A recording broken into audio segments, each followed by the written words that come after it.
Hi everyone, Denver here and welcome to another Destinations. If this is your first time on my channel, please don't forget to subscribe and hit the notification bell so that you will be updated with our next destinations. This is actually our third video already from our Thailand adventure, and this time we are in Pattaya, Thailand. We availed the tour via Klook also, so that's 2,967 per person, but if you want to avail more discounts or additional discounts, you can use my promo code, that's Destinations via Klook. So our first stop in this tour is the Sanctuary of Truth. Yun guys, if ever you visit Thailand, don't miss out on visiting Pattaya and don't miss out on visiting the Sanctuary of Truth. Super worth it yung pagpunta dito. Yung entrance fee pala is hindi kasama dun sa binayaran sa tour, pero you can also avail that via Klook. Amazing yung structure dito. The construction is still ongoing, pero it's being constructed for many years already. Tapos yun, parang walang ginamit na nails, wood lahat yan. And this is now our next stop. We went to the Mong Chang Cafe. Ayan, actually, sorry. Minute ko yung part na to kasi may copyright claim. Yung audio kasi nagamit nila nung show. Ayan, kaya sorry, magvo-voice over na lang ako.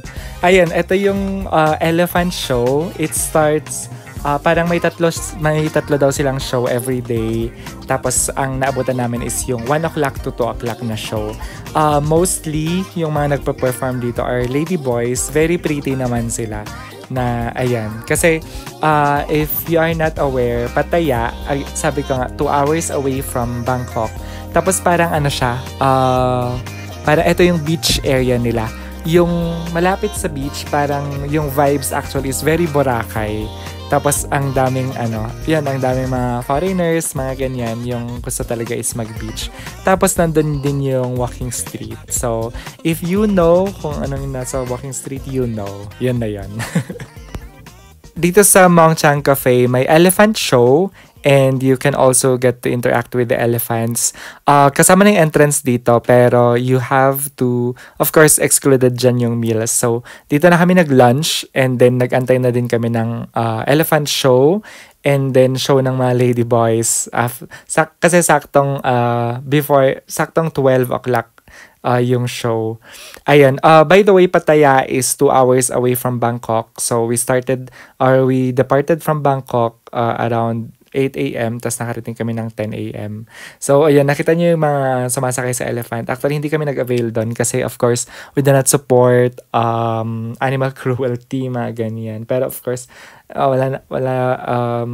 ayun, may mga tourists pa rin na gusto yung ganyan. But anyway, eto na yung elephant show. So, after nung lunch, kasi we had the lunch parang 12 to 1, tapos 1 o'clock yung next na show. Ayan, so may mga baby elephants, tapos mga lady boys.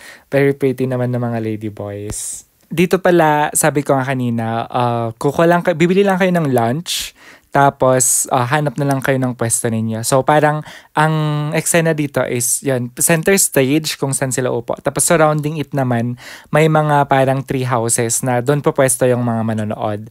So ayan, nakuha namin tong pwesto na to. Parang una kaming bumili ng lunch, tapos pagkabili namin ng lunch, pumunta na agad kami sa pwesto para hindi maubusan or maunahan ng iba. Ayun, secure na lang din ng magandang pwesto. So, ayun, napaperform. Sorry, wala akong audio talaga kasi minute ko kasi nga may copyright claim. Ayan, tapos na, ayan, sila kumakaway. After ng show, pwedeng magpa-picture sa mga performers. Pero ang mahal kasi, like 100 baht per performer. Kaya gusto ko sana mag-picture pero ang mahal. Wala akong budget for that. Ayan. So, ayun. After ng show, we had parang 20 minutes pa yata. So, yung 20 minutes na yan, medyo nag-explore muna kami sa area. And then, nakasalubong namin yung baby elephant. Kasi yung mga elephant na yan, yung mga nagkakross ng river, mabaho. Mabaho talaga yung mga elephant. Pero ito, nakasalubong namin yung elephant na gamit nila sa show. And hindi siya mabaho. So, we took the chance to get the picture. Ayan, next stop, ito na yung Nong Nuch Tropical Garden. yung entrance dito, hindi rin siya kasama doon sa unang tour. Ayan. Actually, may maraming mga excluded na entrance fees doon sa original tour. Pero, I think worth it naman.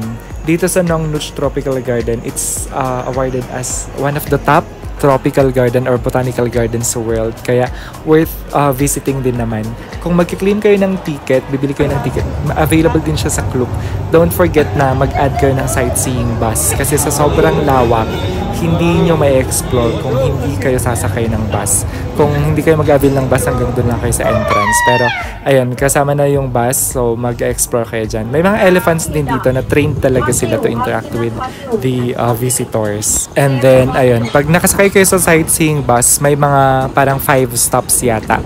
So, ayun, sasakay lang kayo, tapos makikita nyo iba't ibang areas doon sa Botanical Garden. Tapos, in every stop, may mga pwede naman kayong pagpicturan. And so, ito yung part na to. Amazing din yung mga plants nila kasi nanggagaling daw talaga sa iba't ibang parts ng world yung mga tanim nila dito. Ayun, medyo mainit din pero yeah, you have to really bring water din para hydrated kayo. Medyo 1 hour, more than 1 hour kami dito sa Nong Nooch Tropical Garden. Again guys, nabook namin to lahat via Klook. So, you may want to consider Klook also in your upcoming tours and activities. Avail of or use my promo code to avail additional discounts. So, ito yung pinaka-na-amaze ako dito sa part na to. Ang gaganda ng mga tanim. Ayan, so, around 4 o'clock na ito dito. And then, may last stop pala kami. Ito yung Laser Buddha. So, yan yung bundok. Tapos, may naka-carve dyan na parang Buddha image. Tapos, parang gold-plated. May mga kwento din yung tour guide dyan. Yung sa may nipples yata, may nakaano na mamahaling bato doon. So this was our last stop na doon sa tour. And then after that, 2 hours ulit na pabalik sa Bangkok. Okay, and this is actually another tour after na ito ng Pattaya. So we availed of the floating market day tour. But honestly, if you did the shopping already dun sa Bangkok City tour, pwede nyo na tong i-skip. Pero if you want a different adventure or a different experience na ma-experience yung floating market, kasama din dito yung railway market, you can also avail this tour via Klook.